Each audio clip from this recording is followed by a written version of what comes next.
Então, com essa aula, nós vamos começar o que vai ser a marca do resto dessa primeira parte do curso. Nós vamos estar preocupados com escolhas ótimas no tempo. Basicamente, a nossa preocupação aqui é como que acontecem as escolhas ótimas intertemporais.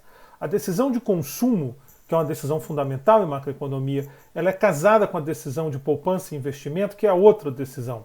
E quando você poupa ou investe, você está olhando para o futuro. Só casos muito, digamos assim, exóticos, você poupa ou investe para recuperar no mesmo dia ou no mesmo momento. Todo o sentido de poupar é você está abrindo mão de consumir hoje porque você quer consumir no futuro. Da mesma maneira, quando você se endivida, você está trazendo recursos do futuro para o presente. Então, se a gente parar para pensar, a decisão fundamental que nos interessa, a decisão de consumir e poupar, que, insisto, vai ser a decisão do que consumir, do que investir, ela é essencialmente uma decisão no tempo. Eu tenho que levar em conta o efeito da minha decisão agora, que é o meu consumo, meu ganho de satisfação. Consumir é bom, mas eu tenho que levar em conta os ganhos que eu vou ganhar lá na frente, os ganhos que eu vou obter, desculpem, lá na frente, quando esse investimento se realizar ou quando essa poupança vai me dar o devido retorno. Esse elemento temporal na escolha é fundamental e é quem vai marcar as nossas próximas unidades. É essa discussão em cima de como modelar, como otimizar no tempo. Grosso modo, basicamente, isso está resolvido pelo pessoal lá de equilíbrio geral. Eles são complicados, mas eles ajudam um bocado na nossa vida. A ideia é o seguinte: uma laranja hoje é diferente de uma laranja amanhã. Então, a maneira de diferenciar bens do tempo que nós vamos usar é essa. O bem, ele agora tem as características do bem, e mais uma característica que vai ser essa dimensão tempo.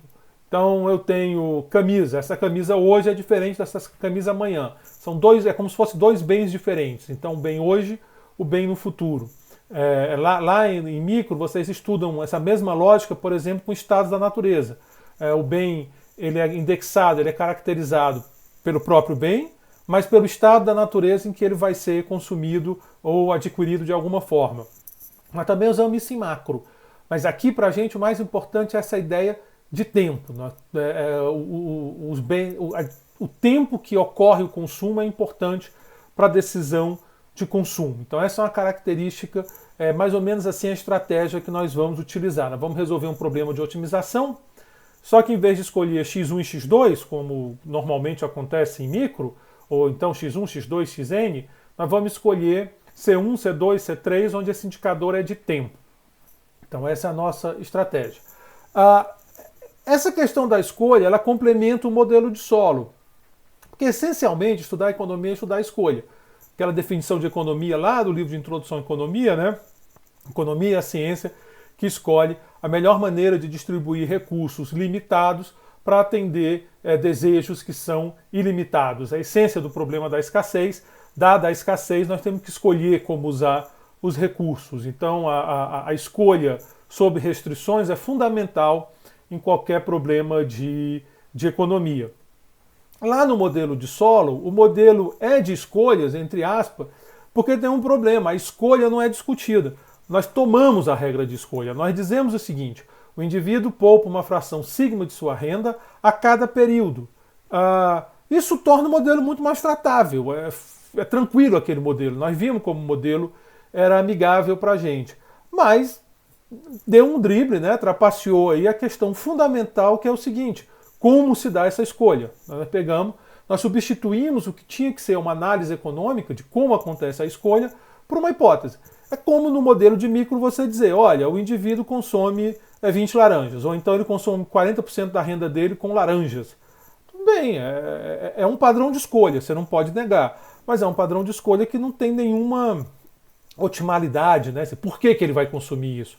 Então a ideia é complementar o modelo de solo, fazendo com que exista uma escolha que é intertemporal, como eu já falei. Ela é uma escolha tomada no tempo, que agora vai sair de uma decisão ótima dos indivíduos. Nós não vamos ter mais aquela hipótese do indivíduo poupa uma fração de sua renda. Por exemplo, só provocando ali naquela hipótese, né? Seria eficaz, seria razoável poupar a mesma fração da renda em todos os períodos? Você está no meio de uma recessão agora, a gente está numa crise gigante, a renda de todo mundo cai. Aí o cara diz, não, eu poupo 20% da minha renda, então eu vou continuar poupando 20% da minha renda. Talvez não faça muito sentido. Talvez não faça muito sentido poupar a mesma proporção da renda quando você está empregado ou desempregado. Mesmo do ponto de vista macro, né, porque essas decisões macro não necessariamente elas refletem a individual, mas mesmo em termos agregados, numa crise como agora, é razoável que, em média, as pessoas poupem menos, porque está na hora de gastar. Você poupou por uma situação ruim, a situação ruim chegou. Do ponto de vista individual, é muito mais forte. É uma provocação. Dois caras trabalham, têm a mesma renda, eles têm o mesmo emprego, trabalham na mesma empresa, têm a mesma renda. Um é um herdeiro, ele vai receber uma fortuna, sei lá, de uma tia milionária que ele tem, ele é o único herdeiro. O outro não é. É razoável que eles tenham o mesmo padrão de consumo e poupança? Você acredita que não? O cara que tem uma herança para ganhar, se bobear, ele está se endividando em cima da herança. Ele está dizendo, vou aproveitar a vida desde agora, vai vir a herança e eu vou pagar. Já o outro não. Então, é essa otimalidade que a gente quer dar à decisão de consumo poupança. Nós não queremos mais uma regra do tipo poupa 20% da renda ou coisa parecida. Nós queremos que seja uma decisão ótima do indivíduo que maximiza a utilidade.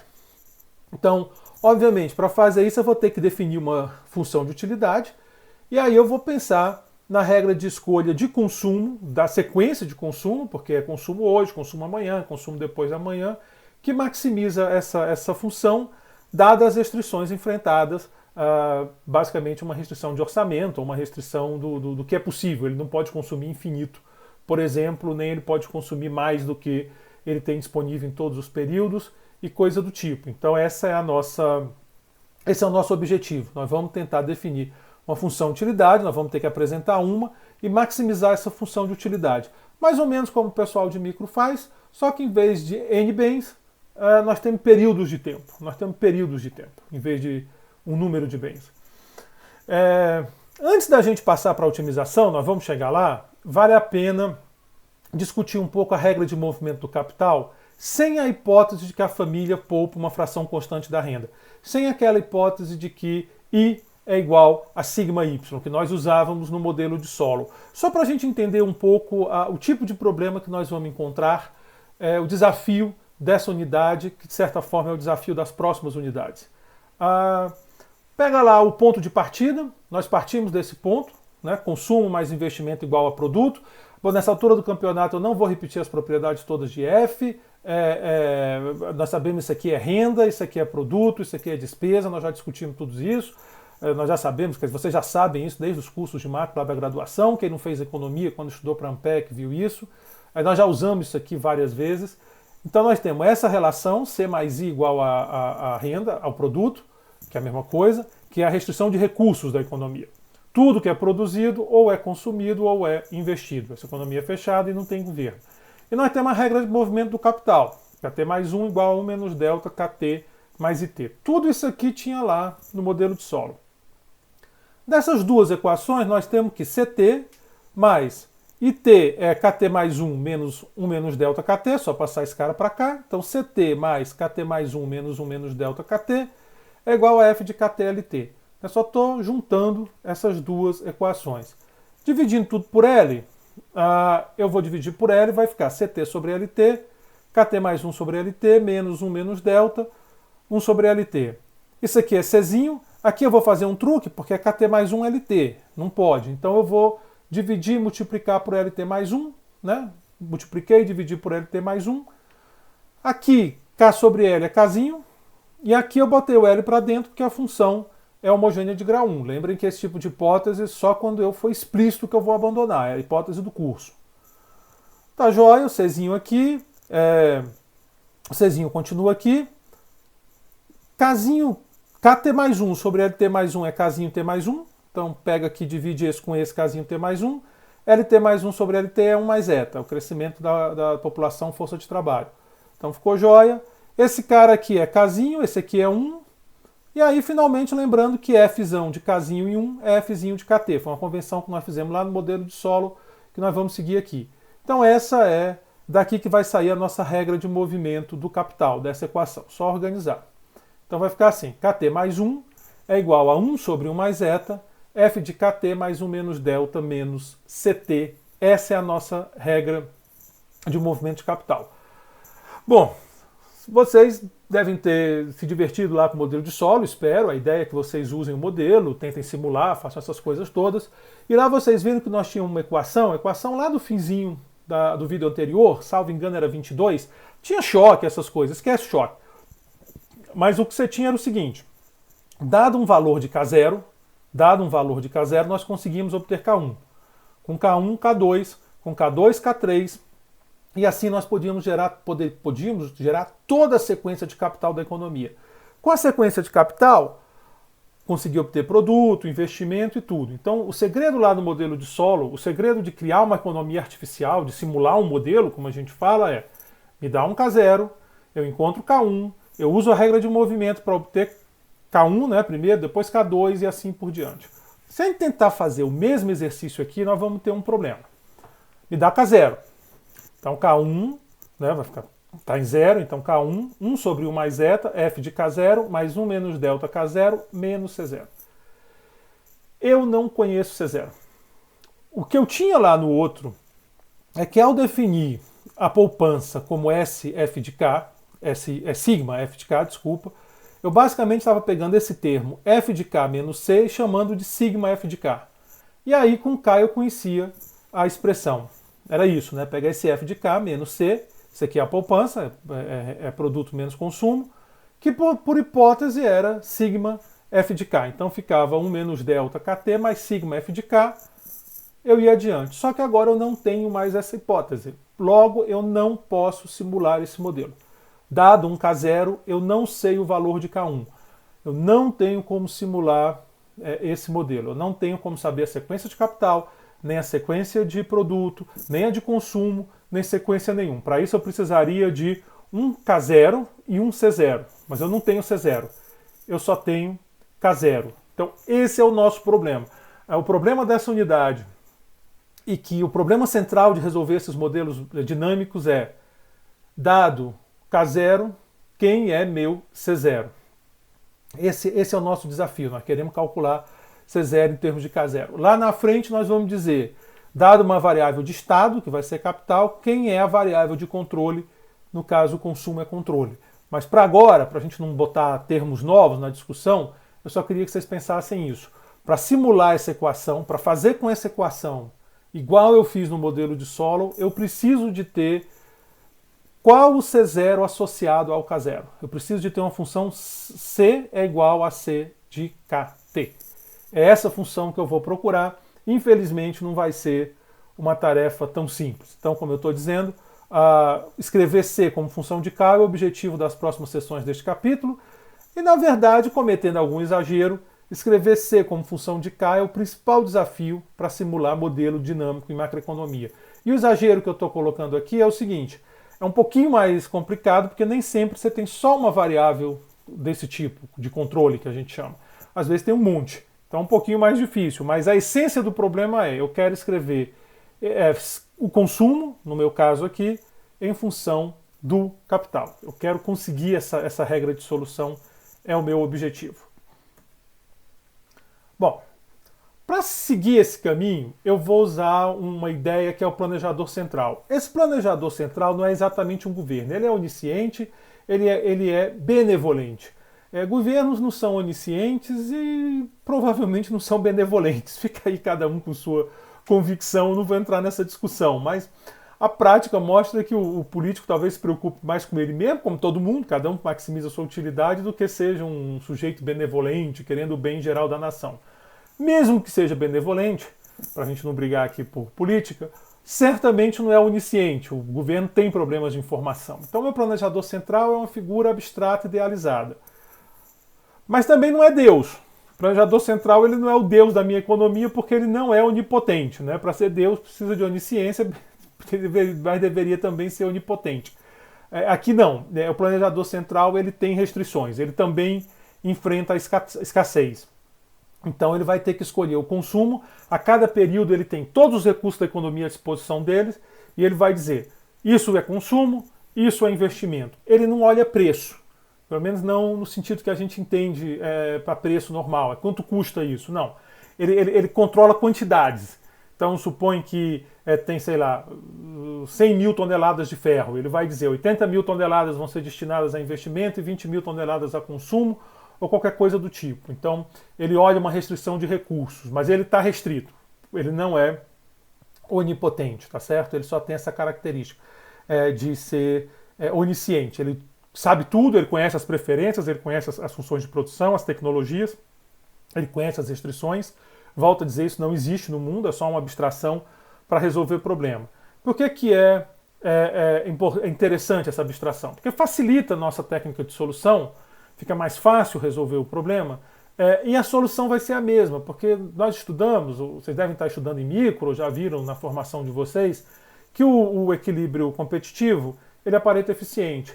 Esse cara aqui também vai ser Pareto eficiente, porque esse aqui é quase que por definição, né? Ele vai procurar a melhor alocação. Então, dá para mostrar que é a mesma. Então, tipo, qualquer livro que vocês pegarem vai começar trabalhando assim, por simplicidade, para a gente não ter que entrar em sutilezas de questão de equilíbrio. Então, esse é o nosso planejador central, que está limitado pela restrição de recursos, essa equação aqui. Ele tem que obedecer essa equação aqui, quer dizer, se ele quiser aumentar, por exemplo, consumo, ele vai reduzir capital no próximo período, ele não tem como escapar disso, mas ele pode mexer livremente esses recursos para onde ele bem queira. Então ele é como se ele fosse o dono do total de recursos e fosse distribuí-los entre consumo presente e consumo futuro. O que vem para hoje, o que fica para o futuro. Formalmente o problema dele é esse. Ele vai maximizar o fluxo de utilidade, isso aqui é uma função utilidade.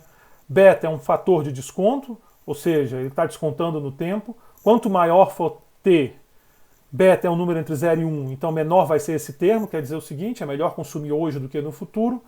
E a restrição é essa que a gente já conhece, ele quer resolver esse problema. Reparem aqui o infinito, depois nós vamos trabalhar com modelos onde não é infinito.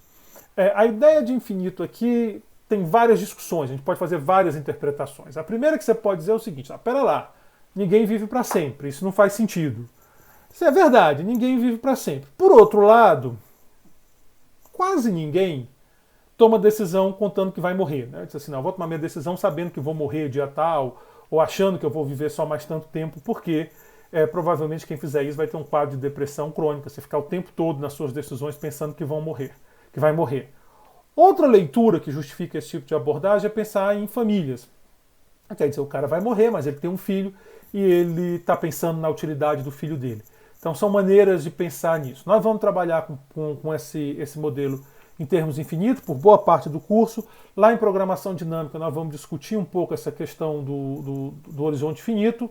E, finalmente, em gerações superpostas, aí faz mais sentido falar em morrer, não morrer, quais as implicações. Então aqui todo mundo aqui é rainha da Inglaterra, né? Você vive infinito, ninguém morre aqui, ou pelo menos ninguém está considerando essa hipótese na hora de tomar decisões. Então, esse é o modelo que eu quero resolver. Quero resolver esse modelo, quero encontrar quais os valores do consumo que maximizam essa soma descontada, onde beta é o fator de desconto, restrita a essa regra de movimento. Bom, nós somos economistas. Quem não é economista aqui estudou economia para fazer Ampec, ou está quebrando aí a cabeça, ou está lá no pessoal de micro, não sei se é o Rodriguinho, se é tem o Leandro, tem o Masali, que chegou agora, tem o Zé Guilherme, a gente tem um timaço de micro. Eu acho que, eu sei que eu sou da área de macro, mas eu vou dizer para vocês, em termos de micro, eu acho que a UNB disputa bem com qualquer universidade do Brasil. Nosso time de micro é muito bom mesmo. E aí lá vocês vivem encontrando problema desse tipo aqui, maximizar uma função de utilidade com uma restrição. Vivem. Como é que faz lá? Tranquilo. Monta um Lagrangiano, joga essa restrição aqui dentro, é bom, porque aí não precisa nem da restrição, então monta o Lagrangiano e faz a derivada em relação a KT mais 1. Ou então faz o Lagrangiano mesmo e deriva em relação a KT mais 1 em CT. Essa é a primeira coisa que eu acho que vem na cabeça de qualquer cara que está acostumado em resolver problema de otimização condicionada. É o que vem na minha, imagino que é o que venha na maioria de vocês. Faz o Lagrangiano e resolve. Só tem um problema. Se nós vamos derivar em relação a KT mais 1, se nós vamos substituir a restrição, escrever C em função de KT mais 1 e jogar aqui dentro, nós temos infinitas derivadas, porque T vai de 0 a infinito. Então nós vamos passar o resto da vida fazendo derivada. São infinitas derivadas. Se nós montarmos o lagrangiano e derivar em relação a CT e KT mais 1, que são as duas variáveis que a gente está otimizando, aí são duas vezes infinito. Então, eu sei que também é infinito. Ou seja, é uma estratégia complicada. Eu teria que montar um sistema com infinitas equações e depois resolver o sistema de infinitas equações. Porque existem infinitos CTs, existem infinitos KT mais 1. Tudo isso vai de 0 a infinito, então CT vai de 0 a infinito, KT vai de 0 a infinito mais 1, que também é infinito. Infinito é um negócio complicado, é um negócio esquisito de trabalhar. Bom, mais na frente nós vamos discutir o método de programação dinâmica, que é uma boa maneira de resolver esse problema. É uma estratégia bem interessante, é o que eu gosto de usar, é o que eu uso. Mas por agora nós vamos dar uma espécie de trapaceada. Esse é o curso de macroeconomia, é o curso dos trapaceiros. Então, mas não é bem trapaceada, não. Bom, é porque o próprio conceito de derivada direcional no espaço infinito não é tão intuitivo, né? Você está indo para que direção? Você tem infinitas direções. Já tem um pouco aqui de trapaceada, mas vamos esquecer esse problema da derivada direcional no espaço infinito, porque aí fica complicado demais. Depois estudem isso lá com Penhalosa, com esse pessoal que é bem melhor do que eu de matemática. Deixa esse problema de lado e nós vamos nos aproveitar da estrutura recursiva desse problema. O problema ele se repete no tempo. Uma série lá, né? As coisas sempre se repetem, elas estão sempre se repetindo, se repetindo. Esse problema, ele sempre se repete. E eu vou usar disso. Ou seja, são infinitas equações? São, mas são todas iguais. Então eu vou usar só uma e tentar tirar o que eu posso lá. Na realidade, uma para cada variável. Bom, se nós montarmos o Lagrangiano tem essa cara aqui. O Lagrangiano vai depender do consumo, do em KT mais 1, do lambda, que é o multiplicador de Lagrange. Função objetivo, essa soma aqui, mais lambda que multiplica a restrição, né? A restrição. Isso aqui a gente sabe que tem que ser zero, porque essa restrição tem que ser obedecida. A de Lagrangiano vocês entendem. Então, é esse o meu Lagrangiano. O que eu vou ter que fazer é derivar em relação a CT, KT mais 1 e lambda t. De novo, se eu for abrir e fazer tudo, são infinitas derivadas. Mas nós vamos perceber que tem um padrão aqui dentro. Porém, antes de fazer essa conta, a gente tem que perceber um detalhe que é fundamental, é onde está o pulo do gato, o nosso truque. O detalhe é o seguinte: C só aparece num período. Quer dizer, para um dado tal, o C só vai aparecer com T igual a tal. KT mais 1 não, aparece em T igual a tal e T igual a T mais 1. Deixa eu mostrar aqui para vocês. Por exemplo, no período 3. Nós estamos no período 3. Então, quem é isso no período 3? Vai ser beta elevado a 3U de C3, está aqui. O U de C2, o U de C1 é soma, então na hora de derivar sumiu. Vai ficar só esse cara. E aqui vai ter o F de K3, K3, C3, K4. K4. Então, o C3 só aparece no período 3. Mas o K3? O K3 aparece no período 3 aqui e aqui, mas ele também aparece no período 2, como KT mais 1. Então, no período 2, a gente tinha C2, K2, K2, C2, K3. No período 3, C3, K3, K3, C3, K4. Então, quando eu derivar em relação a K3, eu tenho que lembrar que ele está no período 3, mas que ele também estava no período 2, por conta desse T mais 1. É aí que vai dar a dinâmica do modelo que pede isso. Então, esse é um cuidadinho que nós temos que tomar. Se isso não ficou claro na minha explicação, abre o Lagrangiano. Tá? A minha soma é essa daqui. Aquela soma que está compacta aqui, na realidade, é essa soma. A minha soma é esse cara aqui. Vai até infinito. Vai até infinito. É isso que eu digo. Se eu for derivar em relação a cada um dos Cs, não deu porque vai até infinito. Em T igual a 0, que é esse ponto aqui, aparece C0, K0, mais o 1 está aqui. Em T igual a 1, nessa soma aqui, tem C1, K1, mais o K2 aqui. Então, o K1 vai aparecer no T igual a 0, no período 0, mas o K1 também vai aparecer no período 1. E o K2? O K2 aparece no período 1, bem aqui, e também vai aparecer no período 3, é só vocês olharem aqui o termo. Cada termo em K, em KT mais 1, tem essa característica. Ele aparece num período que ele está, ele aparece no período seguinte, nesses dois termos. Essa é a pegadinha. Então, quando eu fizer... Então, como eu falei, né, o K1 aparece em T igual a 0 e quando T igual a 1. Já o C0 só aparece em T igual a 0. O C0 aparece aqui, nunca mais tem C0. Já o K1 aparece aqui e depois vai aparecer aqui também. Ele aparece em dois termos da soma. Isso nós temos que levar em conta. Certo? É isso que nós temos que levar em conta.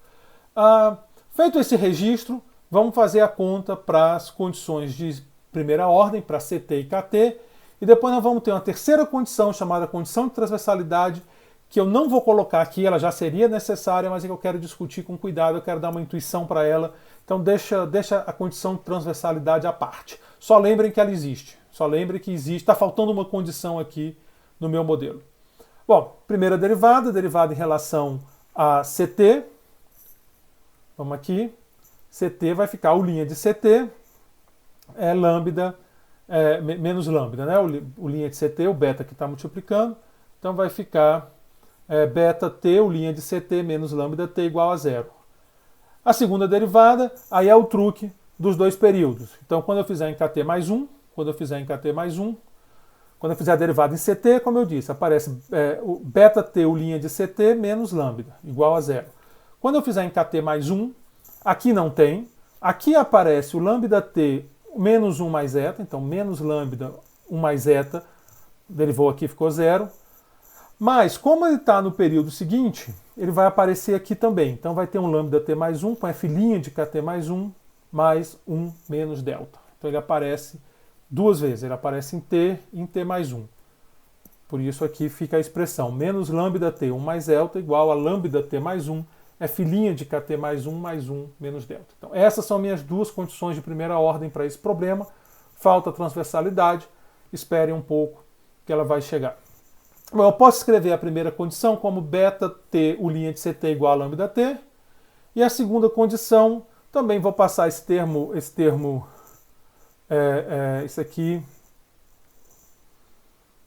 isso aqui é a derivada, isso aqui tudo que é igual a 0, né? Isso aqui ficou meio esquisito. Mas aí ele escreve assim. Já disse, aqui ficou meio, na verdade era menos isso mais isso igual a 0.